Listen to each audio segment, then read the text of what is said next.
know I'm a little late to the game on this one, what with the movie coming out over a week ago and pretty much everybody already forgetting that it's a thing that exists, but I just saw it because I had nothing else better to do and I've got some shit to say about it. I've noticed that there's this sort of trend of hyperbole when it comes to online criticism of films, meaning that the critics tend to exaggerate their feelings and opinions of movies and such for the sake of entertainment. Kinda like when Batman v Superman came out and pretty much everybody on the internet collectively decided that it was the worst thing to happen since cancer, when, let's be honest, it wasn't that bad. I mean, say what you want about it, but it definitely wasn't as bad as something like The Snowman or Transformers The Last Night. And while those movies got bad reviews, nobody was calling them the worst thing since cancer, they just said they sucked. Now, I had absolutely no intention of actually seeing The Slender Man. I mean, the trailers look terrible, it's missed its relevance expiration date by about 5 years. I mean, at this point, we've already had several video games, numerous web series, at least 2 movies, and an HBO documentary based on a real-life tragedy, all surrounding Slender Man. But then the reviews for this movie started pouring in, and everybody was saying how it's the worst thing ever, and I just assumed it was exaggeration. But I let my curiosity get the better of me, so now, having seen it, I can tell you, without exaggeration, without hyperbole,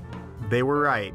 The Slender Man is probably the worst major release movie I have ever seen. If it weren't for the somewhat competent crew that made it look like a movie with passable production value, based on the acting, writing, and directing, you'd think this was something straight out of The Asylum.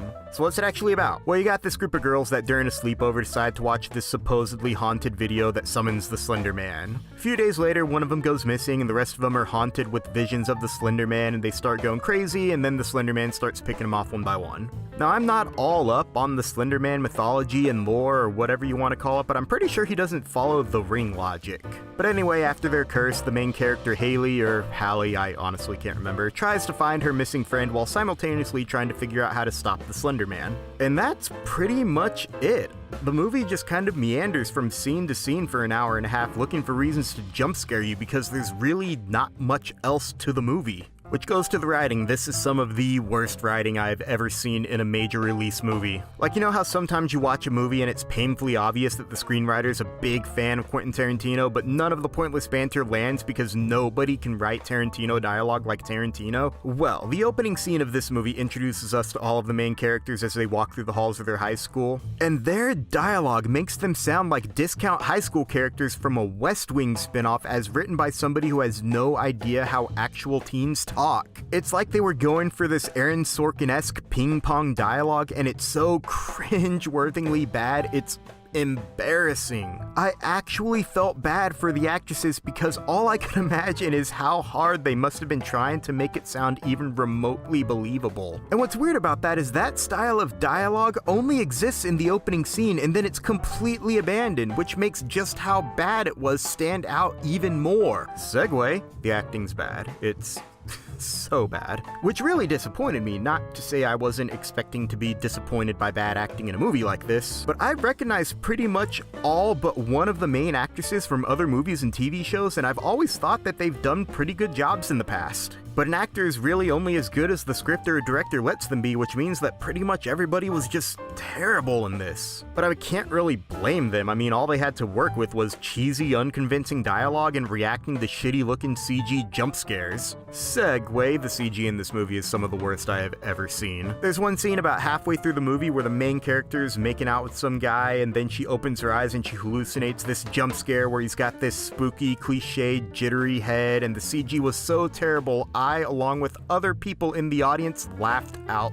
loud. And another thing that happened that I thought was kind of hilarious. There's a scene in the trailer where one of the girls stabs herself in the eye with a scalpel, but for some reason this part of the scene was cut from the final film and it was re-edited to make it seem like this character wasn't even at school that day, like she was homesick because she was going crazy. But in the final version of the movie, the main character is sitting next to another one of the main characters, but she keeps looking off into the corner where the scalpel girl should be sitting, but then they edit it to make it look like she's looking at the girl sitting next to her, even though it's obvious that she's looking in a completely different direction. Everything about it is just so uninspired and lazy. And just to give you an idea about how utterly boring the entire thing was, about 10 minutes into the movie, a group of 6 or so teenagers walked in late and sat down right next to me and proceeded to talk and text the entire movie. And I didn't even bother saying anything to them because eavesdropping in on their conversation was more interesting than the movie I was watching. It is